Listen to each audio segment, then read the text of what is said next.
Darshan sir ಅವರ ಮನೆ ಮುಂದೆ ಹೋಗಿ ಮದುವೆ ಆಗಿರೋಂಥವ್ರಿಗೆ ಕೆಲವರು ಬ್ಯಾಡ್ ಕಾಮೆಂಟ್ ಆಗ್ತಾ ಇದಾರೆ. ಹುಚ್ಚರು, ಮೆಂಟಲ್, ಅನ್ಎಜುಕೇಟೆಡ್ ಅಂತೆಲ್ಲ ಆಗ್ತಾ ಇದಾರೆ. ಅವ್ರೆಲ್ಲರಿಗೂ ಒಂದು ಮಾತು ಹೇಳಕ್ ಇಷ್ಟಪಡ್ತೀನಿ. ಏನಪ್ಪಾ ಅಂತಂದ್ರೆ, ನೀವುಗಳು ಆರಾಧಿಸ್ತೀರ. ಮುಂಚೆಯಿಂದನೂ ನಮ್ಮ ಸಿನಿಮಾ ರಂಗದಲ್ಲಿ ಒಂದು ಇತಿಹಾಸನೇ ಇದೆ. ನಾನು ಒಬ್ಬರ ಬಗ್ಗೆ ತೆಗೆದುಹಾಕಿ ಒಬ್ಬರ ಬಗ್ಗೆ ಇಟ್ಕೊಂಡು ಮಾತಾಡಲ್ಲ. ಕೆಲವೊಬ್ಬರು ಹಳೆ ಮನೆಗಳಲ್ಲಿ ಹೋಗಿ ಪುರಾತನ ಹಳ್ಳಿ ಊರುಗಳಲ್ಲಿ ಪ್ರೀತಿ ಅಭಿಮಾನ ರಾಜ್ಕುಮಾರ್ ಸರ್ ಅವರ ಫೋಟೋಗಳು ಇಟ್ಕೊಂಡು ಪೂಜೆ ಮಾಡ್ತಾರೆ. ಅವ್ರಿಗೆ ಕಂಪೇರ್ ಮಾಡಲ್ಲ. ಈಗ ಆ ಪಾರ್ಟಿ ಬರ್ತೀನಿ ನನ್ಗೆ ಗೊತ್ತು. ಆದ್ರೆ ಅವ್ರಿಗೆ ಅವ್ರ ಪ್ರೀತಿ ಆದ್ರೆ ಇವ್ರಿಗೆ ಪ್ರೀತಿ. ಹಾಗೆ ಆಂಧ್ರ ಪ್ರದೇಶದಲ್ಲಿ ಹೋದ್ರೆ ನೀವು ಮನೆಗಳಲ್ಲಿ ಕೆಲವು ಮನೆಗಳಲ್ಲಿ ಎನ್.ಟಿ. ರಾಮಾರಾವ್ ಸರ್ ಅವರ ಫೋಟೋಗಳಿರುತ್ತೆ. ಅದನ್ನ ಪ್ರೀತಿ ಅಭಿಮಾನ ಅಂತಾರೆ. ಅದು ಅವ್ರವ್ರ ಮನಸ್ಸಲ್ಲಿ ಇರುತ್ತೆ.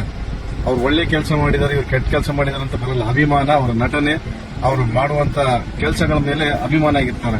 ಸಹಾಯ ಹಸ್ತ, ಎಷ್ಟು ಜನ ಕಾತ್ಕೊಂಡಿದ್ದಾರೆ, ಇವೆಲ್ಲದ್ರ ಮೇಲೆ ಹೋಗುತ್ತೆ. ಅವ್ರು ಒಂದು ಏನೋ ಕೆಟ್ಟದ್ ಮಾಡಿದ್ದಾರೆ ಅಂದ್ಬಿಟ್ರೆ ಅದನ್ನ ತಗೊಂಡು ನಾವು ಅವ್ರ ದ್ವೇಷ ಮಾಡೋದು ಅಭಿಮಾನ ಅಲ್ಲ.